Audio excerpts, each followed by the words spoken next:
Alhamdulillahilladzi arsala rasulahu bil huda wa dinil haq liyudhhirahu 'ala dini kulli wa kafa billahi syahida. Asyhadu an la ilaha illallah wahdahu la syarikalah wa asyhadu anna Muhammadan abduhu wa rasuluh alladzi la nabiyya ba'dah. Saya ingin melanjutkan bahasan hadis yang diriwayatkan dari Abdullah bin Mas'ud, bahwa Abdullah bin Mas'ud menyatakan kunna ma'an Nabi sallallahu alaihi wasallam syababan la najidu syai'an faqala lana Rasulullah sallallahu alaihi wasallam ya ma'syar syabab man istata'a al-ba'ah falyatazawwaj fa innahu aghaddu lil basar wa ahsanu lil farj wa man lam yastati fa alaihi bisawm fa innahu lahu wija. Bahasan yang lalu sudah sampai poin seri C, maka sekarang seri B, yaitu membahas implikasi hadis dalam kehidupan berumah tangga. Dan implikasinya itu ada melaksanakan ibadah, mengikuti contoh Rasul, dan yang ketiga adalah memenuhi hubbu syahwat. Dan terhenti kajian kita seri C sampai memenuhi hubbu syahwat. Memenuhi hubbu syahwat adalah melaksanakan salah satu fitrah insaniyah yang memang dianugerahkan oleh Allah,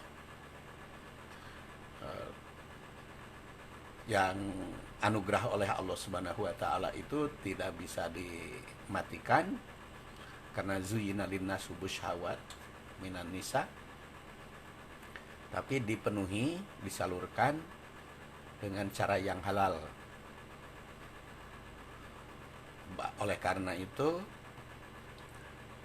untuk memenuhi kebutuhan tersebut diperlukan adanya kerjasama suami istri.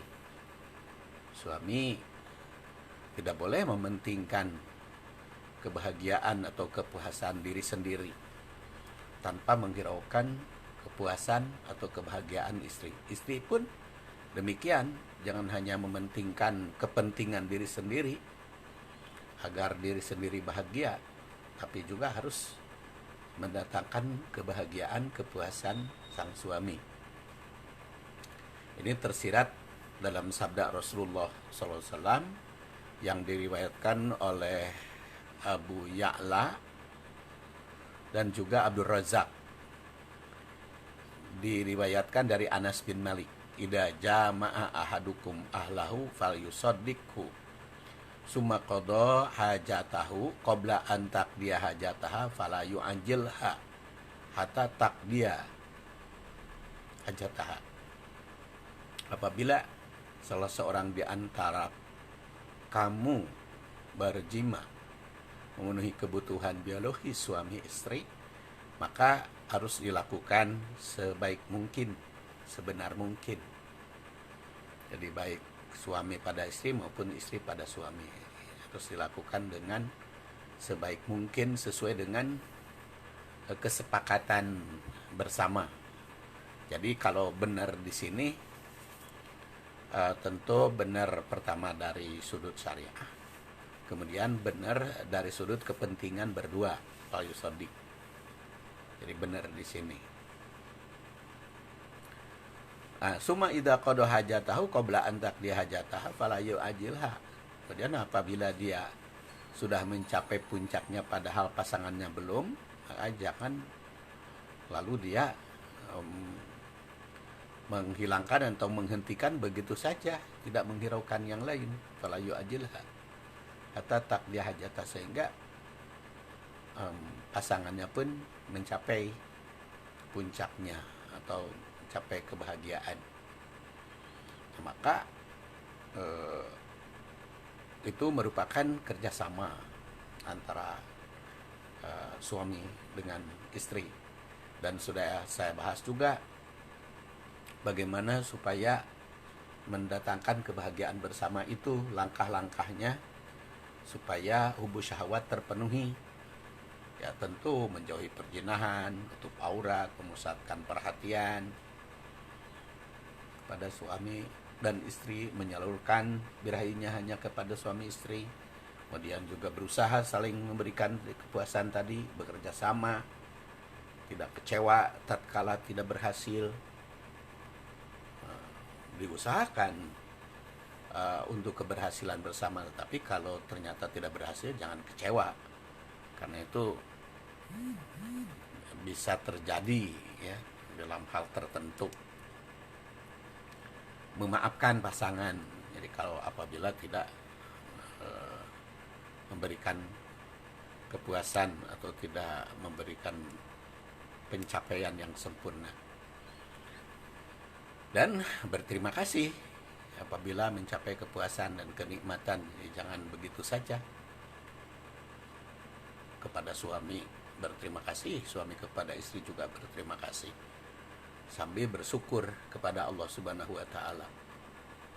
Jangan hanya ingat mulainya saja dengan doa, akhirnya pun harus bersyukur pada Allah Subhanahu wa taala. Dan kalau dilakukan secara baik di dalam hubungan suami istri, itu akan membawa hikmah yang baik pula. Dan ditinjau dari sudut kesehatan, saya ingin menyampaikan juga kutipan dari kajian para ahli yang saya temukan di dalam Google Internet ya, dalam internet. Hikmah bergaul suami istri secara baik. Yang pertama adalah berfungsi olahraga. Jadi 30 menit bercinta suami istri itu membakar sekitar 85 kalori atau lebih. Jadi kalau bercinta suami istri 30 menit saja itu bisa membakar kalori sebanyak 85 kalori. Meski tampaknya tak banyak, namun jika dilakukan rutin sebanyak 42 kali berarti 3.750 kalori yang akan terbakar. Ini cukup untuk menurunkan berat badan sekitar 500 gram atau setengah kilo. Jadi seks itu adalah termasuk olahraga, baik fisik maupun psikis. Itu kata Patty Britton PhD. Itu orang Los Angeles ya, Amerika Serikat. Terus yang kedua, menghilangkan sakit kepala dan gangguan PMS. PMS itu adalah premenstrual syndrome atau sindrom pramenstruasi, atau sebuah sindrom perubahan fisik dan emosional pada seorang wanita yang masih menjalani menstruasi. Jadi bercinta dalam suami istri itu membuat terlepas hormon oksitosin yang membuat rasa rileks. Makanya itu bisa menimbulkan hilangnya sakit kepala. Ya, dengan terlepasnya hormon oksitosin, maka hormon endorfin itu akan meningkat. Inilah yang membuat hilang atau berkurangnya rasa sakit. Jadi jika mengalami sakit kepala atau terganggu gejala PMS, silahkan bergaul suami istri. Itu saran dari tenaga ahli. Ya, kami kutip masih orang barat ini yang menelitinya. Memang kalau penelitian ilmiah banyak ditemukan oleh orang-orang barat ya. Mungkin kaum muslimin karena terlalu konsentrasi di dalam meneliti dalam bidang syariah, sehingga ilmiahnya tertinggal. Tapi kan kita diperintah oleh Allah untuk meneliti dua hal, syariah dan ilmiah.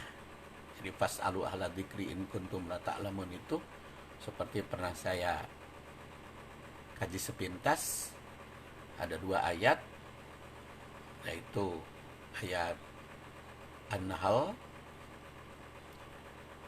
43 itu kaitan dengan syariah, dan Al-Anbiya ayat 7 dengan ayat 8 itu kaitan dengan ilmiah. Jadi khasiatnya sama itu dengan obat analgesik atau penghilang rasa sakit.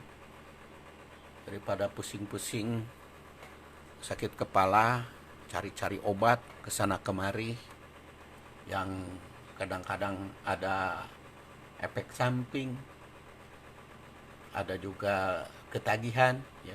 Obat lebih baik coba, kalau suami yang sakit kepala ajak istrinya, kalau istri yang sakit kepala coba ajak suaminya untuk melakukan yang halal ini.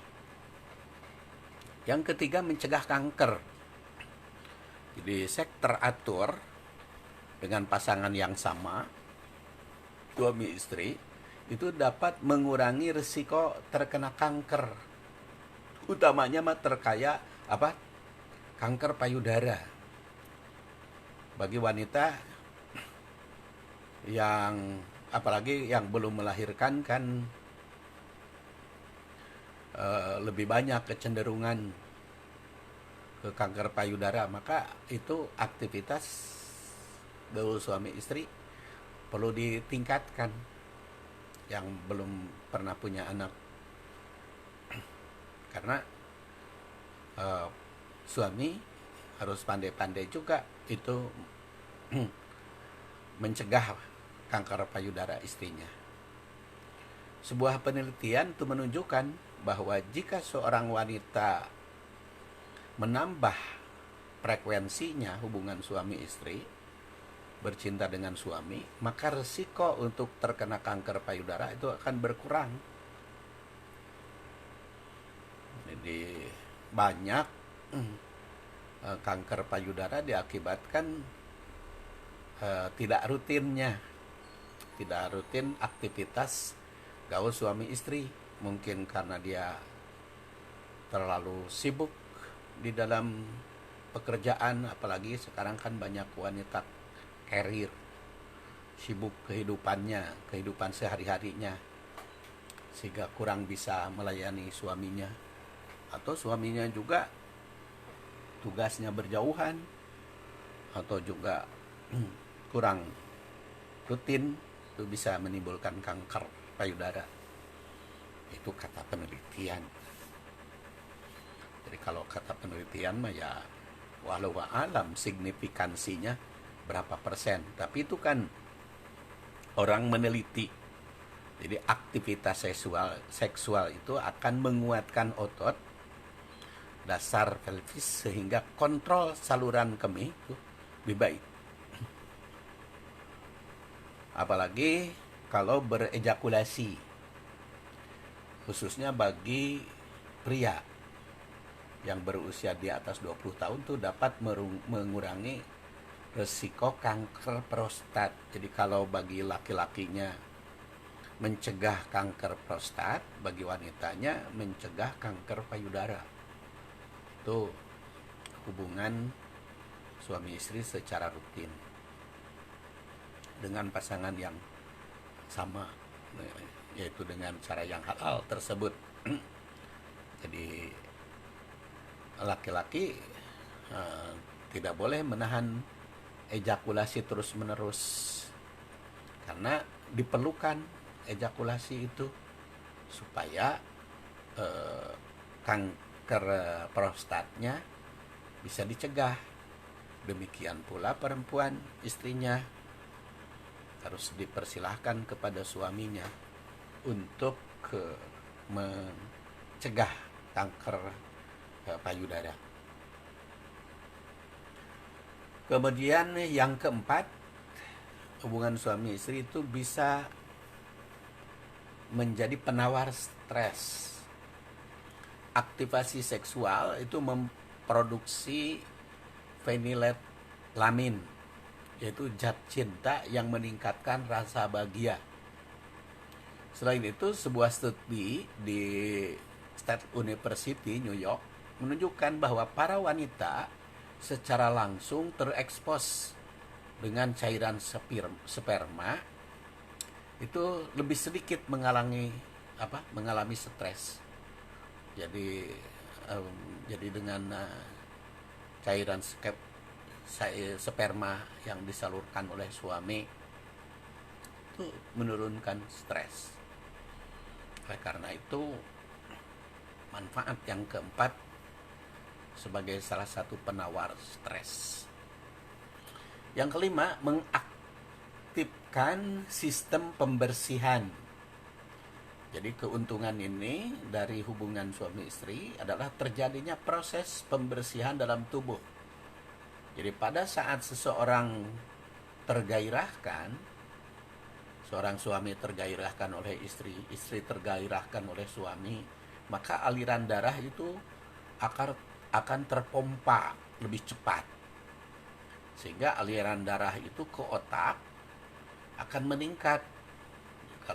Kalau digairahkan, namanya seorang istri sedang bergairah oleh suaminya, maka darahnya ke otak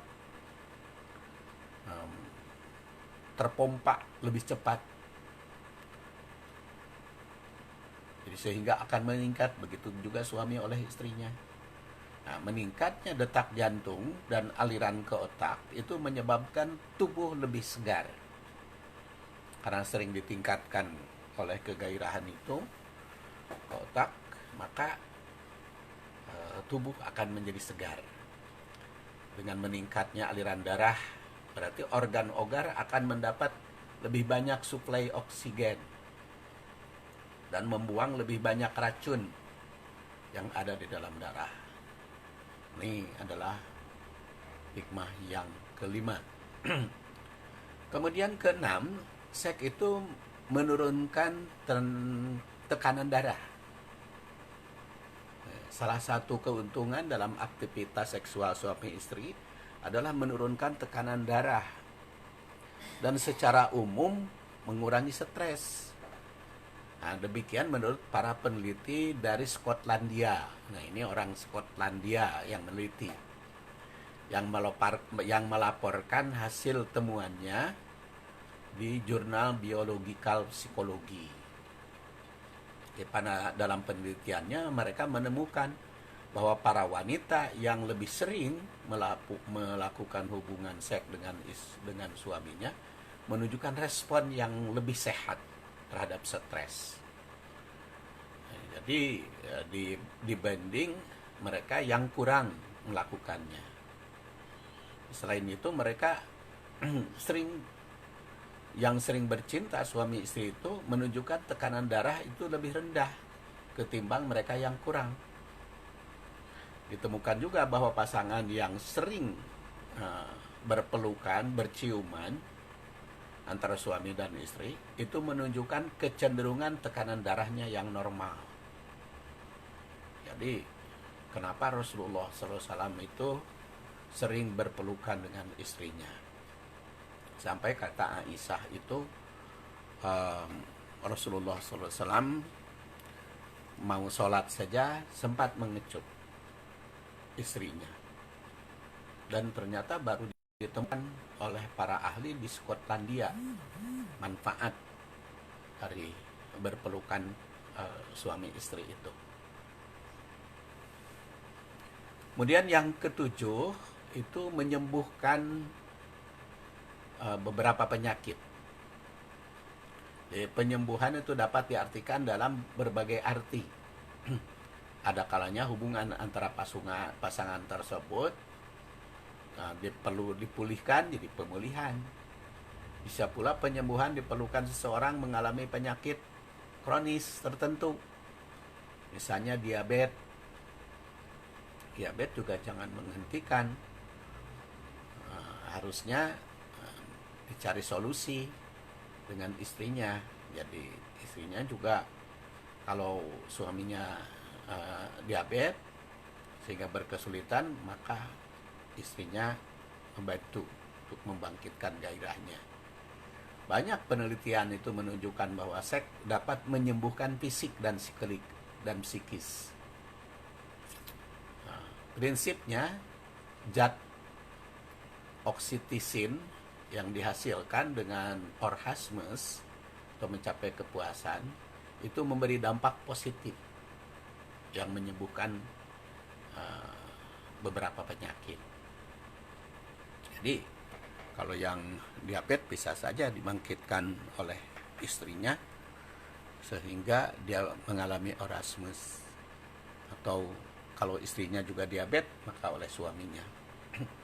Yang kedelapan, meningkatkan daya tahan tubuh, dan itu bisa membawa awet muda. Jadi meskipun orgasmus itu seringkali disilahkan kematian kecil, mengalami orgasmus sebanyak 2 kali dalam seminggu, itu dikatakan dapat memperpanjang usia. Jadi kalau 2 kali dalam seminggu, itu memanjangkan usia. Jadi setiap kali mencapai orgasmus, hormon DHEA atau dehydroepiandrosterone itu akan meningkat. Hormon DHEA ini dapat meningkatkan daya tahan tubuh dan memperbaiki jaringan yang rusak. Jadi Imam Al-Ghazali ini baru buktinya baru ditemukan di abad ke-20, padahal kan Imam Ghazali itu abad 700 ditambah abad ke-13 ya. Abad ke-13 baru kan kata Imam Ghazali itu seminggu 2 kali itu sudah bagus bagi wanita ya. Otomatis kalau suami istri ya bagi pria juga, karena itu akan hormon DHEA tadi berfungsi meningkatkan daya tahan tubuh dan membawa awet muda,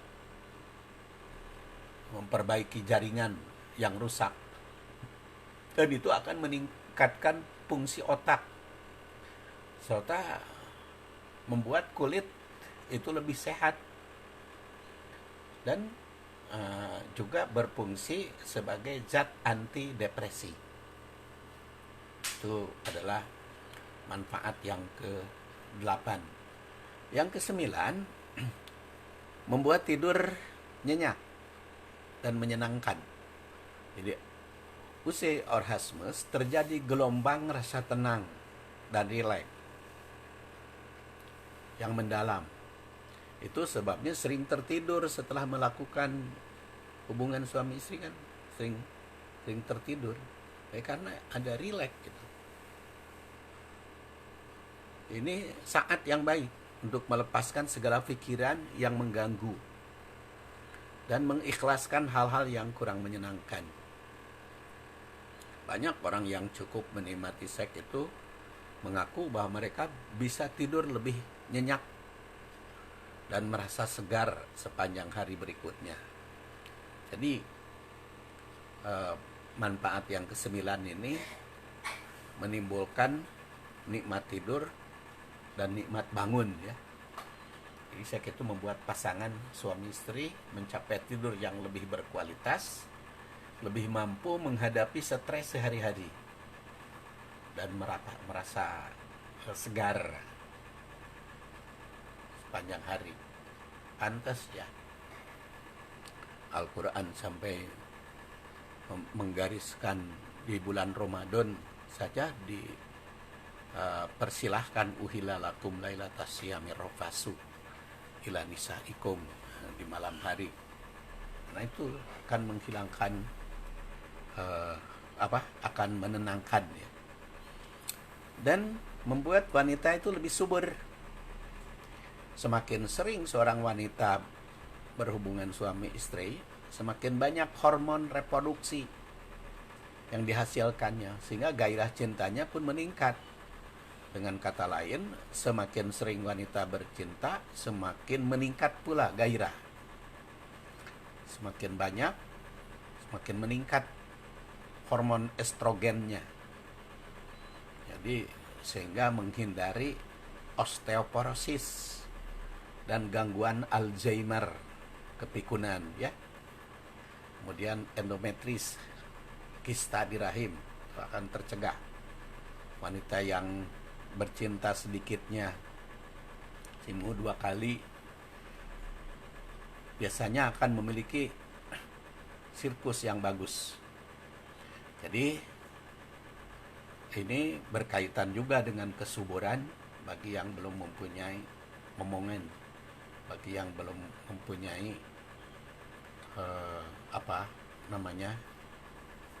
keturunan.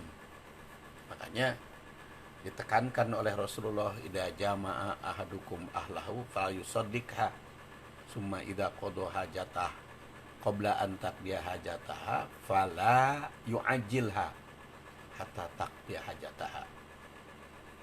Jadi ada 10 manfaat dari hubungan suami istri itu.